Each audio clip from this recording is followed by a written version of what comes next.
ललनमा हो ऐनी तोहर शरणमा हो छठी माई दे दी ललनमा हो ऐनी तोहर शरणमा हो उगल बानी जी भूकल बानी जी उगल बानी जी भूकल बानी जी बदिन पदाई दयानमा छठी माई दे दी ललनमा हो ऐनी तोहर शरणमा हो छठी माई दे दी ललनमा हो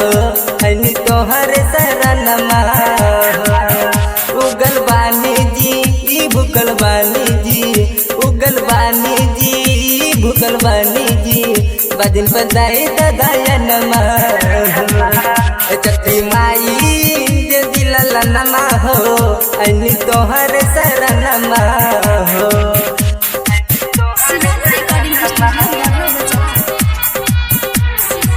कृष्णा रिकॉर्डिंग स्टूडियो अमरपुर।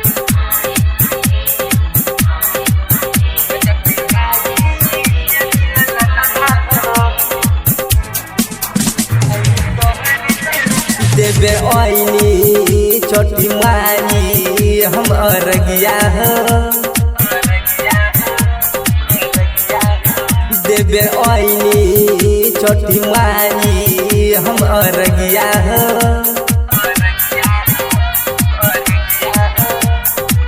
साल साल कोरिले तोर परबिया हो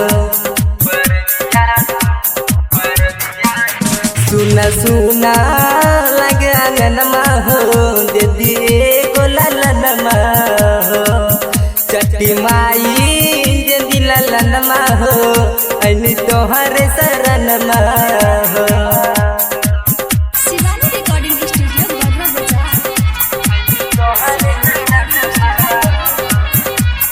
कृष्णा रिकॉर्डिंग स्टूडियो अमरपुर।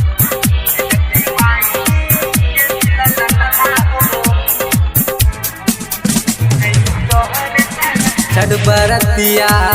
लिखल गीतिया कृष्ण राजा हो छठ बरतिया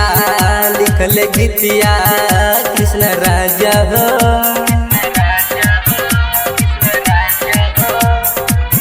उमकंदा के लारो बेला सुनी बात हो